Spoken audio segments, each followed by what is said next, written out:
नमस्कार, मैं रेखा पांडे पुणे महाराष्ट्र से आप सभी का अभिनंदन और वंदन करती हूँ। रामायण के अनछुए पहलू के एपिसोड 3 में आप सभी का बहुत बहुत स्वागत है। और आज मैं अनछुए पहलू के दौरान एक खास बात लेके आऊँगी जो शायद ही बहुत कम लोगों को पता है। आप सभी जानते हैं कि राम ने रावण पे चढ़ाई की थी।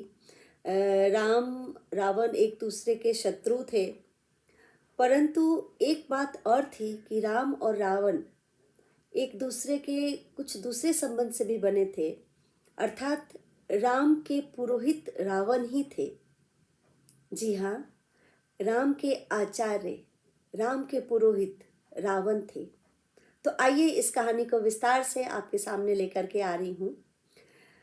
एक बार जब रावण सीता को हर ले गया था, तो राम लक्ष्मण बहुत दुखी थे और अपनी वानर सेना को लेकर के वो उस पे चढ़ाई करने के लिए चले गए थे। सभी को पता चल गया था कि समुद्र पार जो राक्षस रावण है वो ही सीता माता को वहां लेकर गया हुआ है। तो राम जी नल नील और वानर लोगों की मदद से वहाँ पे जो समुद्र में पुल तैयार किया गया। परंतु हमारे धर्म में या हम लोग के जो ऐसे विचार है कि जब भी कोई नया काम शुरू करते हैं या बड़ा काम शुरू करते हैं तो अपने ईश्वर की पूजा जरूर करके ही शुरू करते हैं। उसी दौरान राम ने एक जब पुल या लड़ाई करने की शुरुआत थी तो वो अपने आराध्य देव शंकर जी की एक शिवलिंग बनाए और उनकी पूजा करने की उन्होंने मन में सोचा। लेकिन सबसे जरूरी चीज है कि कोई आचार्य या पुरोहित हो जो इस पूजा को संपन्न कराए। राम के मन में विचार आया कि इस समय सबसे ज्यादा उच्च कोटि का अगर पुरोहित हो सकता है तो वो रावण हो सकता है, क्योंकि रावण ब्राह्मण के साथ साथ वो चारों वेदों का ज्ञाता, अनन्य भक्त, शिव का अनन्य भक्त था।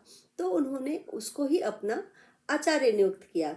अब उसको संदेशा देने के लिए राम ने जामवंत जी को भेजा। उनके दरबार में जामवंत जी वहाँ गए और ये राम जी को संदेशा दिए।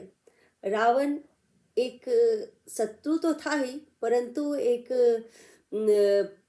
पहुंचा हुआ मतलब समझदार इंसान भी था।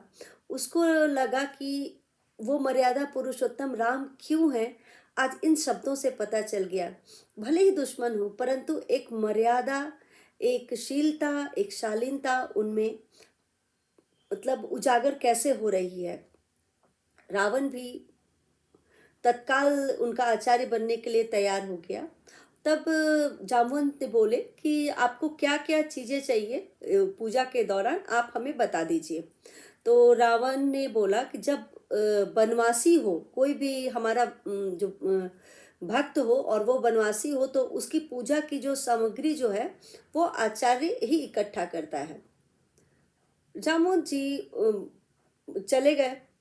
रावण बहुत ही पहुंचा हुआ व्यक्ति था और वो जानता था कि जब भी पूजा होती है तो सबसे पहले अगर विवाहित पुरुष या विवाहित स्त्री करवाते हैं तो उसके दूसरे पेयर की जरूरत पड़ती है, अर्थात पुरुष को स्त्री और स्त्री को पुरुष।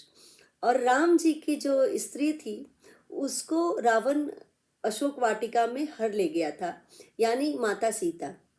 वो सबसे पहले माता सीता के पास गया और राम के सारे जो उनकी बातें थी बताया। सीता ऐसे तो रावण से बहुत ही क्रोधित रहती थी, लेकिन एज ए आचार्य उनको प्रणाम किए कि ये हमारे आचार्य हैं, अगर राम के आचार्य हैं तो हमारे भी आचार्य हैं।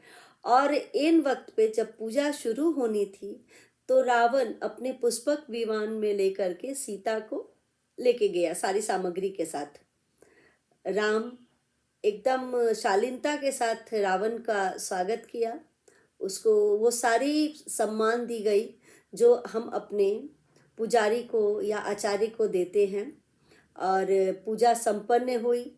सीता माता भी उस पूजा में बैठी और पूजा के बाद लक्ष्मण को थोड़ा सा लग रहा था कि क्यों भ्राताश्री भेज रहे, हम यहीं पे रावण को खत्म करके सीता माता को वापस ले सकते हैं।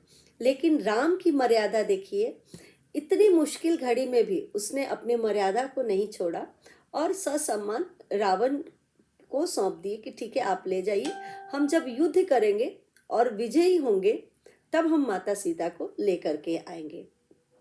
तो ये इसलिए इनको मर्यादा पुरुषोत्तम बोलते हैं। उसके बाद भी राम ने रावण को बोला कि हर पूजा के बाद गुरु दक्षिणा दी जाती है और हम क्या गुरु दक्षिणा आपको दे सकते हैं। रावण जो कि त्रिकालदर्शी था, वो जानता था कि हमारी मृत्यु श्री राम के हाथों ही होनी है। उसके बाद भी उसने हाथ जोड़कर बोला, मेरी एक ही इच्छा है कि जब भी मेरी मृत्यु हो आप मेरे पास रहें। राम जी ने भी तथास्तु बोला और वापस उसके बाद की कहानी हम सभी को पता है। जब राम की मृत्यु हुई तो रावण की मृत्यु हुई, तब राम वहीं पे थे और उनके मुक्ति का पथ प्रदर्शक बने। तो कैसी लगी ये अनछुए पहलू के सेगमेंट 3 की कहानी? जैसी भी है आप हमको कमेंट पे ज़रूर बताएं ताकि मैं आगे और भी दूसरे सेगमेंट बनाने की कोशिश करूं। शुक्रिया।